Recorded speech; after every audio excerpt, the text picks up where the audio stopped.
अब आप लोगों के सामने डीएलएड फोर्थ सेमेस्टर के जो लघु 3 प्रश्न पूछे गए क्वेश्चन नंबर 12 से देखेंगे। ये वाला फिगर मैंने इधर बना लिया, ये क्वेश्चन नंबर 14 का चित्र है, इसको हम जब करेंगे तो यही कर लेंगे। अभी फिलहाल 12 नंबर क्वेश्चन को देखते हैं, इसको मैं यहाँ से लाइन खींच देता हूँ, ठीक है।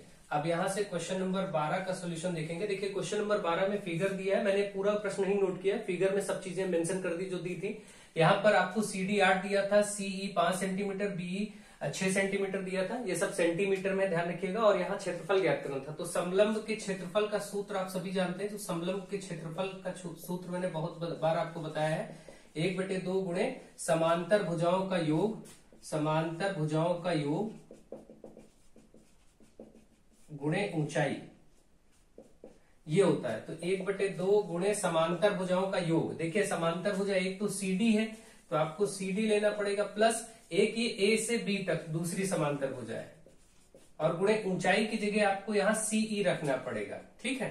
तो बस अब इसी के मान रख दीजिए। CD तो 8 है ही है, प्लस A भी देखिए CD ये 8 है, तो ये भी इतना 8 हो जाएगा, क्योंकि ये आयत है, जो ये आमने सामने की भुजाएं बराबर होती हैं, जितना CD होगा उतना A ही होगा। अब ये कुल मिला के यहाँ से यहाँ तक 8 6 14 हो जाएगा जोड़ करके, तो आप इसको 14 रख सकते हैं, और गुणे CE 5 है जो कि इसकी ऊंचाई थी। अब 1/2 गुणे 14 8 या 22 हो जाएगा, गुणे 5, 14 6 20 2 22, 2 से 1 काटेंगे 11, 11 5 55। तो इसका आंसर जो आपका आ गया 55 आपका सेंटीमीटर में दिया था, इसलिए स्क्वायर में सही आंसर हो गया। दूसरा तरीका ये था कि आयत का क्षेत्रफल निकालते 8 पंचे 40 लंबाई गुणे चौड़ाई से, और इसको 1/2 गुणे आधार गुणे ऊंचाई से निकालते तो भी ये 15 आ जाता, तो 40 और 15 जोड़ करके 55 तब भी आ जाता है, ठीक है। तो ऐसे भी कर सकते थे, आयत और त्रिभुज का अलग अलग निकाल के जोड़ सकते थे, या ऐसे डायरेक्ट हमने जैसे बताया ये भी हो जाएगा। नेक्स्ट क्वेश्चन नंबर 13, 5 वर्ष पूर्व पिता की हो। तो देखिए पहले आप क्या करते हैं, मानते हैं, माना पिता की वर्तमान आयु, आप इनकी वर्तमान, ऐसे प्रश्न बहुत मैंने कराए हैं। पिता की वर्तमान आयु हम x मान लेते हैं, x वर्ष, और इसी तरीके से पुत्र की वर्तमान आयु को हम y वर्ष मान लेते हैं। अब जैसा इन्होंने प्रश्न ने कहा है, प्रश्नानुसार जैसा भी कहा हो वैसा करेंगे। जैसे इन्होंने पहले तो ये कहा है कि 5 वर्ष पहले, तो पहले इनमें से 5 वर्ष पहले इनकी उम्र 5 वर्ष पूर्व, 5 वर्ष पूर्व, तो 5 वर्ष पूर्व जो पिता की आयु होगी, पिता की आयु अभी x है तो x में 5 कम कर देंगे, पुत्र की आयु इसी तरीके से y में 5 कम कर देंगे। और जो कहा है वो शर्त क्या है कि पिता की आयु पुत्र की आयु की 3 गुनी थी, मतलब ये जो आयु है पिता वाली ये बराबर है 3 गुना किसके, पुत्र का, जो कि है y-5।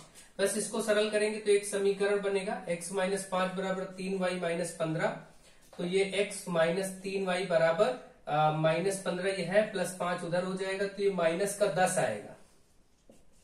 ये पहला समीकरण बन गया, इसको मैं अलग नोट करके रफ कर देता हूँ। ये आपका बना x-3y बराबर -10, ये एक समीकरण बना, इसको नोट कर दिया। ये मैं हटा दे रहा हूं ताकि जगह हो जाए। ठीक इसी तरीके से दूसरी कंडीशन यहां पर आएगी, जो कि है यहां पर 10 वर्ष बाद, 10 वर्ष बाद, ठीक है। 10 वर्ष बाद के लिए क्या होगा, पिता की आयु जो है वो x+10 हो जाएगी, ये पिता के लिए है, और पुत्र के लिए जो है आयु हो जाएगी वो y में 10 ऐड हो जाएगा। ये तो बहुत बेसिक सी बात है। फिर जो इन्होंने कहा कि 10 वर्ष बाद पिता की आयु पुत्र की 2 गुनी हो जाएगी, मतलब ये जो x+10 है पिता की आयु, ये बराबर 2 गुना हो जाएगा इसका, यानी y+10 का। बस इसको सरल करके एक समीकरण और बन जाएगा, जो कि होगा 2y+, इसका इससे भी होगा, इसके इससे भी होगा, 2×20, तो x-2y बराबर 20, ये है 10 उधर और घट जाएगा, ये प्लस का 10 आ जाएगा, 20 - 10, तो ये आपका 10, ये दूसरा समीकरण बना। तो आपका समीकरण x-2y बराबर 10, ये दूसरा समीकरण, दोनों समीकरण मैंने ऊपर नोट कर दिए, इसको हटा के समीकरण हल कर दीजिए, बस आंसर आ जाएगा। तो अब चलिए हम देखते हैं और समीकरणों को हल करते हैं। एक समीकरण है x-3y बराबर -10, एक है x-2y बराबर +10। इसको आप जैसे ही घटाएंगे, घटाने पर क्योंकि x बराबर है तो साइन बदल जाता है, नीचे ये कट जाएगा, -y इधर बचेगा, इधर -20, मतलब y बराबर 20, भाई माइनस माइनस कट जाएगा। y यानी जो पुत्र की आयु थी वो 20 वर्ष आ गई। अब केवल हमें पिता की आयु देखनी है, तो किसी भी समीकरण में मान रख दीजिए, जैसे x-2y बराबर 10 आपका दूसरा समीकरण था, इसमें मैं मान रख देता हूँ x-2, ये 20 बराबर 10, 40 10 50, यानी x बराबर 50 वर्ष, x बराबर 50 वर्ष आपका ये पिता की आयु। तो पिता 50 वर्ष के हैं और पुत्र 20 वर्ष का है। ये आपका आंसर हो गया इस प्रश्न का। तो मुझे आशा आप इसको समझ गए होंगे कि ये प्रश्न कैसे लगना था। इसमें आंसर्स भी आपको समझ में आ गए होंगे।